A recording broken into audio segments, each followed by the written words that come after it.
Halo semuanya, bertemu lagi sama aku Bintu Halil. Semoga kita tetap dalam keadaan sehat walafiat, tetap dalam keadaan hati yang beriman kepada Allah Subhanahu wa Ta'ala, dan tentunya terus semangat untuk menggapai impian. Nah, di video kali ini aku bakal ngelanjutin cerita dari Tabula Rasa yang kali ini akan aku bacakan bagian pertama. Hujan itu kembali datang, mengalahkan doa orang-orang yang meminta agar hujan dihentikan. Namun, doa-doa itu tak berkuasa, sebab ia datang bagai kepongahan akan kuasa Tuhan yang begitu tinggi. Ia bisa turun kapan saja ia mau. Ia bisa datang kapan ia ingin. Seperti kenangan yang dingin, yang tiba-tiba saja datang mengoyak batin. Tidak peduli aku sedang apa, yang pasti hadirnya selalu menyiram luka. Walaupun aku menyukai hujan, tapi aku tidak suka berbasah-basahan. Bagaimana tidak? Aku tidak suka demam. Itu sakit. Tepatnya, aku tidak ingin luka di hatiku basah lagi oleh guyuran hujan yang pernah kulewati bersama seseorang. Di sisi lain, aku merasa hujan itu menyebalkan. Tidak romantis seperti di film-film yang menggambarkan betapa senangnya dua pasang kekasih berlarian di bawah hujan, bergandengan, bahkan berpelukan. Hujan memang sudah sangat diagung-agungkan oleh mereka yang berbunga-bunga. Katanya hujan membawa suasana romantis. Bisingnya membawa ketenangan. Dinginnya memancing rindu. Serta baunya yang khas itu memabukkan. Hari ini entah kenapa hujan memilih datang lagi. Saat aku sudah siap untuk berangkat ke kampus. Aku berdiri terpaku di depan rumah hampir 30 menit. Di depan halaman yang hanya berukuran sepetak. Jarak antara rumahku dengan jalan raya lumayan jauh. Sekitar 200 meter. Kalau aku menerobos hujan, aku akan basah. Sialnya aku melupakan payungku di kafe Bali Jaja. Aku terlalu ceria ketika hujan reda saat aku pulang. Niatnya seusai kuliah nanti aku akan ke sana lagi untuk menghabiskan senja. Ponselku tiba-tiba berdering. Ada pesan masuk, aku yakin pasti dari Diza, teman kelasku. "Ra, kamu di mana?" "Masih di depan rumah, hujan. Mau aku jemput?" "Tidak usah, tunggu saja di sana." "Kenapa? Kamu bisa telat kalau menunggu hujan reda. Lagi pula, kenapa tidak menerobos hujan untuk ke jalan raya?" "Payungku tertinggal di kafe Bali Jaja, Zah." "Terus bagaimana?" "Aku jemput saja ya." Aku mengiyakan tawaran Diza. Dia selalu perhatian meski aku sering mengabaikannya. Dia selalu peduli meski aku sering menyuruhnya pergi. Aku tidak ingin terlalu dekat dengan siapapun. Takut kehilangan lagi. Sekitar 25 menit Diza datang menjemputku. Aku tersenyum. Begitu juga Diza yang selalu menghiasi wajahnya dengan sepotong senyuman bahagia tanpa beban. Mungkin dia tidak pernah mengalami masa-masa sulit sepertiku. Karena hari-harinya penuh dengan tawa. Entah, aku tidak tahu. Itu hanya perkiraan. Seusai kuliah, aku langsung ke Bali Jaja bersama Diza. Mata kuliah bahasa berakhir lebih cepat karena ada rapat dosen. Bali Jaja merupakan kafe favorit yang biasa dikunjungi oleh mereka-mereka yang menyukai kopi, seperti aku. Selain kopi, ada banyak kue yang tersaji di sini. Kue-kue negara luar yang enaknya tidak bisa digambarkan.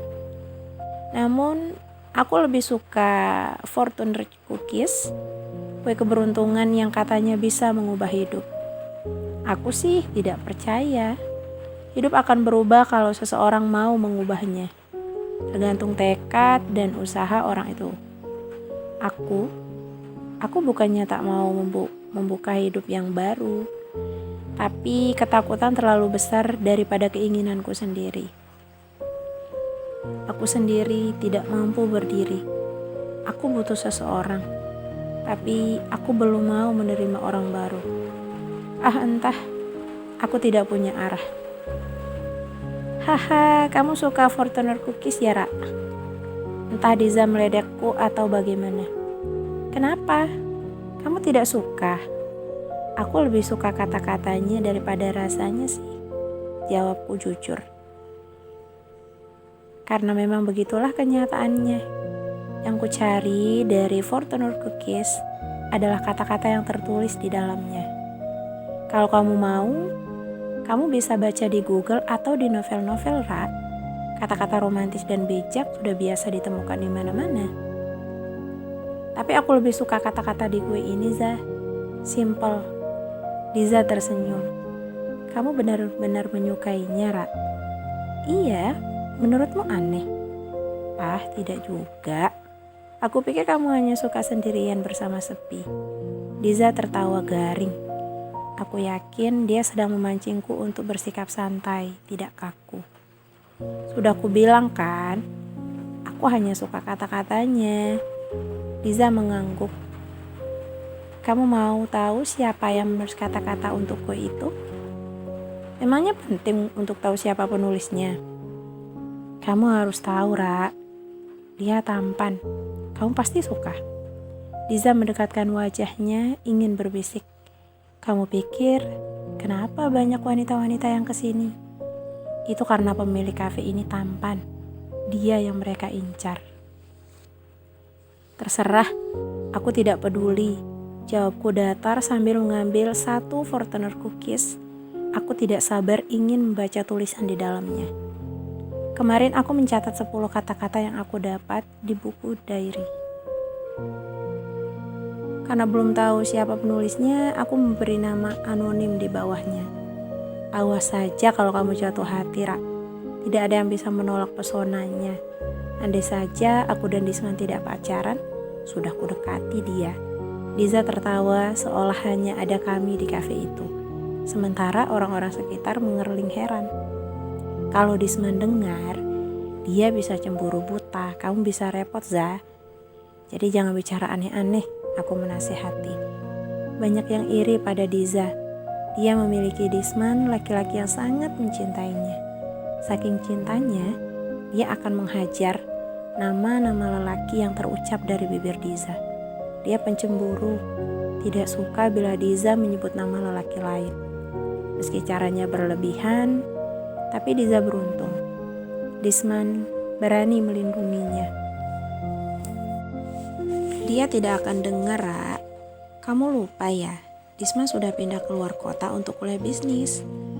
Kapan? Aku tidak tahu atau memang aku lupa. Entah, 3 bulan yang lalu. Sekarang kami sudah LDR. Jadi kamu jangan cuek-cuek sama aku, Ra. Aku butuh teman bercerita.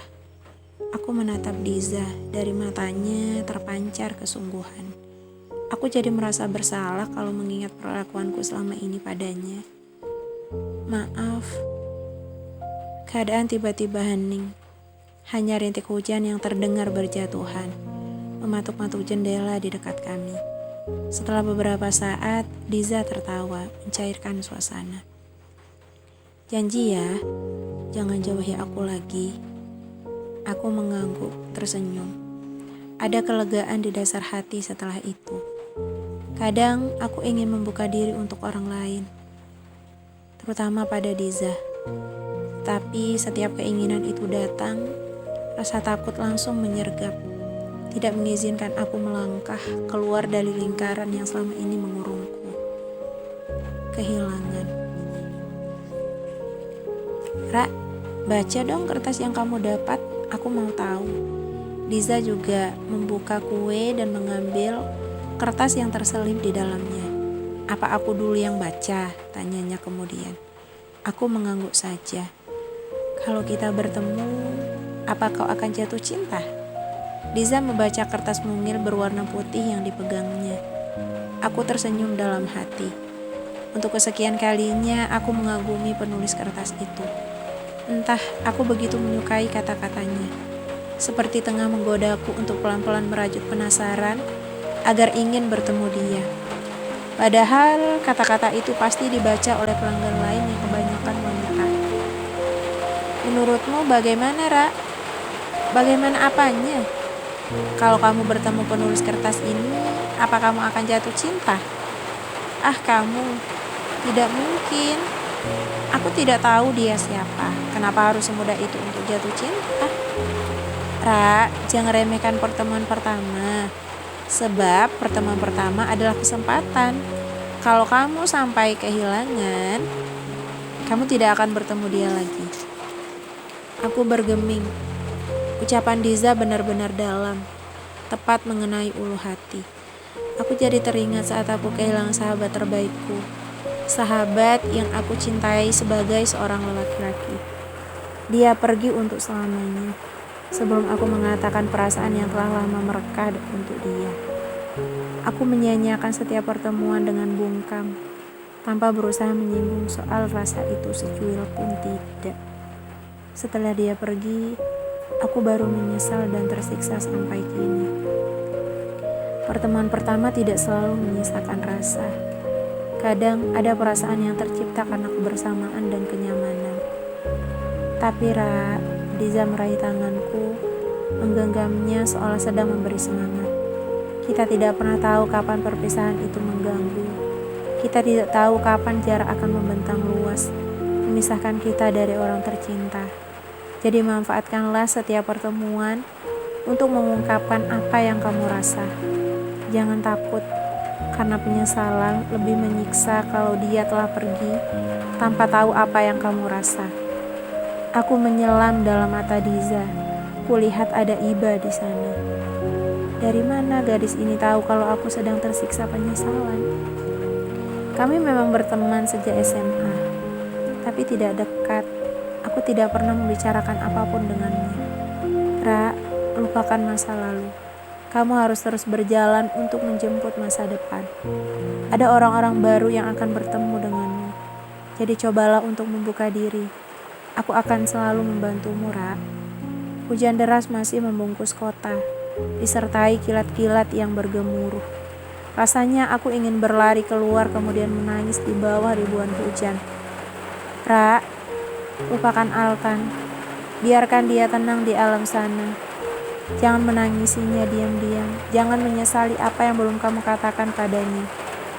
Dan jangan membuat dirimu larut dalam penyesalan. Dia pasti sedih di langit sana karena melihatmu seperti ini. Ikhlaskan apa yang telah berlalu. Aku tidak tahan lagi. Air mata yang selalu aku jaga di depan siapapun kini meleleh tanpa jeda di depan Diza. Di depan seseorang teman yang selalu kuabaikan. Di depan seseorang yang selalu peduli meski aku menyuruhnya pergi berkali-kali. Aku menangis lagi entah keberapa kalinya.